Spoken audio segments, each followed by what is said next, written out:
Halo guys, welcome back to Rian Prana Channel from YouTube to the World. Kali ini saya ingin membahas tentang pertanyaan-pertanyaan yang sering muncul ketika kita interview di rumah sakit dengan posisi kasir ya, baik itu rawat jalan maupun rawat inap. Nah, sepengetahuan saya kasir itu ada dua. Yang pertama itu kasir rawat inap maupun kasir rawat jalan.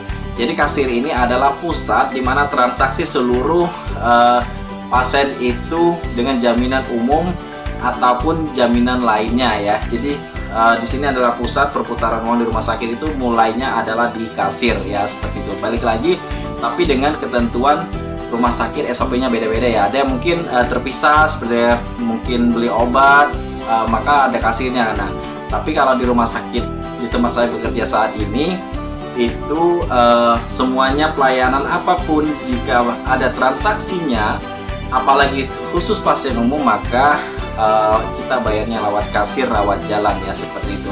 Nah, pertanyaan ini juga sifatnya tidak baku, tapi ini mungkin bisa jadi sebagai referensi kalian atau acuan kalian bagi kalian yang sedang mencari pekerjaan dengan posisi kasir ataupun sedang menunggu panggilan interview dari HRD kalian, yaitu di bagian kasir ya. Oke, mari kita mulai.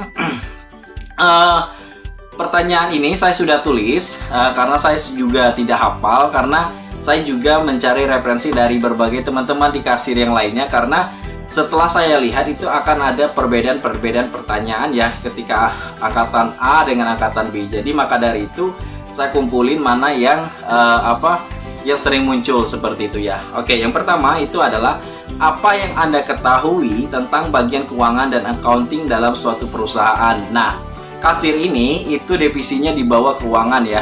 Jadi pasti kalian sudah tahu ya yang namanya kasir, pasti secara garis instruksinya itu di bawah keuangan ya, baik itu di rumah sakit ataupun di perusahaan manapun yang namanya kasir pasti di bawah keuangan. Nah, jadi kalian akan diketahui itu karena bagaimana keuangan dan accounting dalam perusahaan. Jadi kalian jelaskan saja, apalagi kalian sebagai lulusan accounting, jadi pasti akan tahu ya hal seperti itu. Karena sebagai kasir juga itu mempunyai, sudah saya jelaskan di video sebelumnya, bahwa kasir juga mempunyai kesempatan karir yang baik ya. Jadi seperti itu. Yang kedua, pertanyaan yang sering muncul adalah apa yang Anda ketahui tentang bagian kasir dan bagian billing dalam suatu perusahaan atau rumah sakit. Nah, jadi kenapa di sini disebutkan billing ya? Karena itu tadi yang saya bilang, seluruh transaksi kita billingnya itu lewat sistem informasi rumah sakit di kasir. Nah, jadi hal tersebut harus kita pahami juga. Hal ini akan berkaitan dengan diagnosa, dengan visit dokter, dengan obat. Nah, itu juga kita harus tahu bilingannya, kode-kodenya itu seperti apa ya, seperti itu. Pertanyaan yang ketiga adalah apabila ada pasien yang akan menjalankan perawatan di rumah sakit, perlukah pasien tersebut memberikan uang muka perawatannya dan berikan alasannya? Nah, jadi ini juga kalian harus tahu, tapi sedikit bocoran dari saya. Yang namanya pasien sakit ya pasti tidak akan bisa melakukan transaksi, otomatis akan diwakilkan oleh keluarga. Nah, apakah tersebut bisa pasiennya bisa memberikan down payment atau DP gitu untuk sebagai jaminan ya, jaminan awal seperti itu. Nah, pertanyaan saya adalah bisa. Apalagi dengan pasien umum pasti rumah sakit akan meminta DP dulu supaya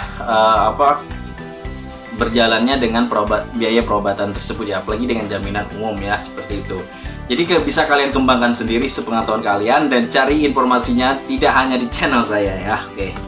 Pertanyaan yang keempat yaitu apa perbedaan antara kwitansi dengan invoice? Nah, ini yang harus Anda ketahui. Apa perbedaan antara invoice dan kwitansi? Kalian sebagai yang sudah menentukan pilihan sebagai kasir, kalian sudah pasti tahu dong. Nah, jadi kalian bisa cari referensinya di tempat lain ya, atau cari di Google apa itu perbedaan kwitansi dan invoice. Pertanyaan kelima, apa saja yang Anda ketahui tentang kartu kredit dan kartu debit? Nah, apalagi ya di zaman yang serba canggih seperti sekarang itu, metode pembayaran itu sudah sangat beragam ya. Di rumah sakit saya sendiri pun juga sangat beragam. Ada yang pakai mesin edisi, ada yang sudah pakai OPPO, dan alat lainnya ya. Ada yang bisa transfer melalui m-banking. Nah, jadi hal tersebut juga kalian harus memahami selain dari pembayaran cash ya, seperti itu. Pertanyaan yang keenam, apa yang kamu ketahui tentang rumah sakit? Jelaskan menurut Anda mengenai prosedur rawat jalan dan rawat inap. Nah, ini juga harus kalian ketahui karena perbedaan pembayaran untuk perawatan pasien, khususnya pasien umum, untuk rawat jalan, rawat inap pasti akan mempunyai prosedurnya. Nah, ini juga harus kalian ketahui. Jadi ketika rawat jalan, apakah harus bayar dulu di awal, apakah nanti, sama juga dengan rawat inap, apakah seluruhnya nanti dibayar di akhir atau di awal dan sebagainya. Nah, jadi kalian juga harus tahu, dan saya juga tidak mau untuk memberi jawaban-jawaban yang vulgar juga di sini ya, karena ya kalian, harapan saya juga kalian ada usahanya lain, ada effortnya yang lain untuk mencari informasi hal tersebut, tidak hanya di akun YouTube saya. Nah, ini adalah banyak sekali pertanyaannya, tapi saya cukupkan dahulu di part 1 dan saksikan di part 2 ya, tentang pertanyaan yang sering muncul ketika interview sebagai kasir.